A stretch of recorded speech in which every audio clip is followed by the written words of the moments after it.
দুর্ঘটনার আতঙ্ক দুর্গাপুরের তপবন সিটিতে বহুতল আবাসনের লিফট ছিঁড়ে ৫ তলা থেকে একেবারে নিচে পড়ে গুরুতর জখম হলেন সেনা জওয়ান কৃষাণু বন্দ্যোপাধ্যায়।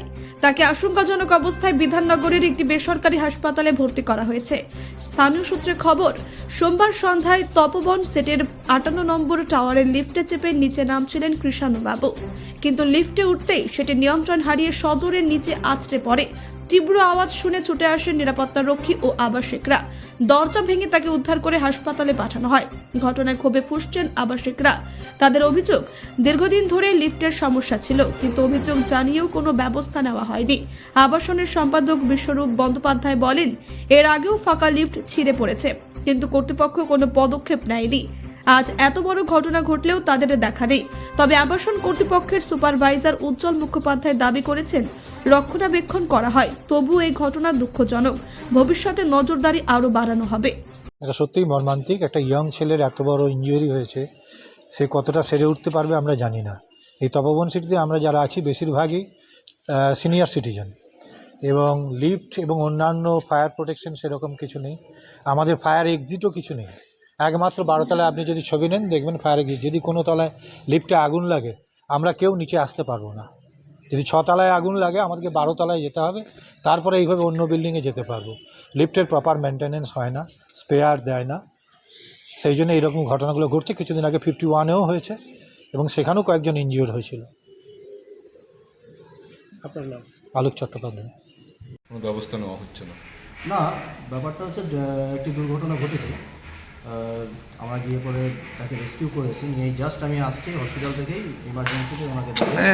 উনি এখন স্থিতিশীল অবস্থায় আছেন, কথাবার্তা বলছেন। আর ওনারা যেটা বলছেন রক্ষণাবেক্ষণ দেওয়া আছে, আমাদের এমসিতে করা আছে, নিয়মিত আসে, সার্ভিসিং করে যায়, বা কোনো রিপোর্ট থাকলে সেই রিপোর্টের এগেনস্টে, কমপ্লেনের এগেনস্টে সে কাজগুলো করা হয়। এবার সব অ্যাক্সিডেন্ট বা দুর্ঘটনায় দুঃখজনক।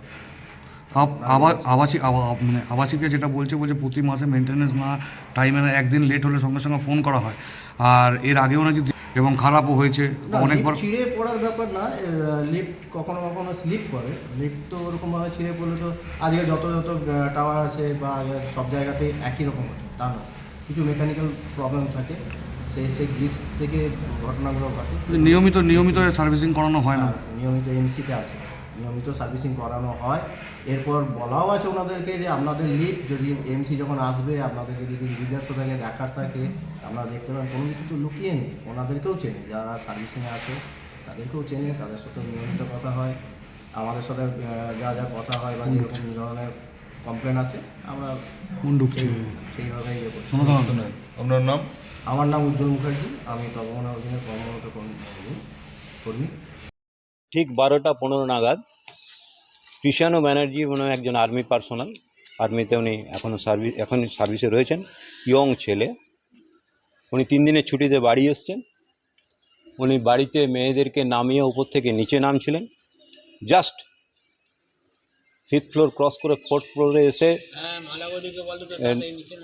লিফটটা ধাক্কা মারে এবং লিফটটা ছিঁড়ে নিচে চলে আসে। নিচের যেটা স্প্রিং দেওয়া আছে সেই স্প্রিংয়ের টেনসাইল স্ট্রেংথ শেষ, এটা ডাইরেক্ট যেন একটা লোহার উপর পড়েছে। নিচের যে পাটাতন সেটা ওনাদের একটা পাতলা প্লাইউড দেওয়া আছে, সেই প্লাইউডটা ফুটো করে উপরে উঠে গেছে। এবং কৃষাণু ব্যানার্জির আঘাতটা এতই গুরুতর যে ওনাকে আমরা প্রথমে নিয়ে যাওয়া হয়েছিল মিশন হসপিটাল থেকে ওনাকে আর্মি হসপিটালে নিয়ে যাওয়া হয়েছে। সেখানে রিপোর্ট কিন্তু এখন আমরা পাইনি। যদি প্রয়োজন পড়ে, সবাই যেটা বলছে, যারা ছিলেন ওনার সঙ্গে গেছিলেন, তারা বলছে ওর স্পাইনাল কর্ডে খুব জোরে চোট লেগেছে, ওকে দরকার পড়লে ওরা ওখান থেকে আবার এর আগে জাস্ট নিয়ার অ্যাবাউট 3 থেকে 4 মাস, একটু বেশি হবে। 51 বিল্ডিংয়ে সেম এই লিফট ছিঁড়ে পড়েছে, সেখানেও চোট লেগেছিল। এই বিল্ডিংয়ে যে লিফটটা হয়েছে সেই লিফটটা 4 বছর আগে একবার হয়েছে। এবং আমার সঙ্গে ব্যক্তিগতভাবে এই ঘটনাটা ঘটেছে। 2 এবং 4 যখন সুইচ দেওয়া হয়, 4-এ যে সুইচ দিয়েছে সঙ্গে সঙ্গে আমি না জেনে হয়তো 2-এ সুইচ দিয়েছি। লিফটটা না 2-এ দাঁড়ালো, না 4-এ দাঁড়ালো, সোজা চলে গেল 11-তে, গিয়ে লিফটটা ছিঁড়ে গেল। তখন কি জানিয়েছিলেন? হ্যাঁ, তখন জানানো হয়েছে। এখানে বিল্ডাররা নিজের মর্জি মতো যা খুশি তাই করছেন। আমি শুধু প্রত্যেকে একটাই অনুরোধ করব যে যদি তপবন সিটিতে কেউ ফ্ল্যাট কিনতে আসেন দয়া করে নিজের এই সেফটিটা চিন্তা করে রাখবেন এবং প্রয়োজন পড়লে আপনি ইন্স্যুরেন্স করে নেবেন 50 লাখ টাকা 60 লাখ টাকা, কারণ বেঁচে ফিরবেন এটা কেউ বলতে পারবে না যে অবস্থায় রয়েছে। আমরা বারবার বলা সত্ত্বেও, বিল্ডারকে ফোন করা সত্ত্বেও বিল্ডার এখন আসেনি এখানে, বিল্ডার নট প্রেজেন্ট হিয়ার, তার কোনো লোক পর্যন্ত আসেনি। কতটা আতঙ্কের মধ্যে আছে? আমরা সরাসরি প্রচণ্ড আতঙ্কের মধ্যে রয়েছি।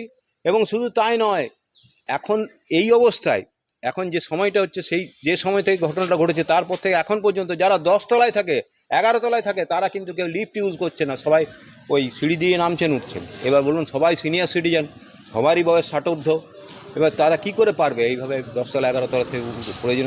কোনো কিছু অ্যাক্সিডেন্ট যদি হয়ে যায় তো কোন দিক দিয়ে নামাবো তাকে? না ফায়ারের কোনো সিস্টেম আছে, না কিছু, কোনো কিচ্ছু নেই এখানে। আমাদের দাবি হচ্ছে বিল্ডারদের এই টালবাহানা নাম। আমার নাম তাপস পাল, আমি এখানে এক্স প্রেসিডেন্ট, আগের বছর ছিলাম, এই বছর অন্য একজন প্রেসিডেন্ট হয়েছে। ব্যুরো রিপোর্ট, নির্ভীক বার্তা।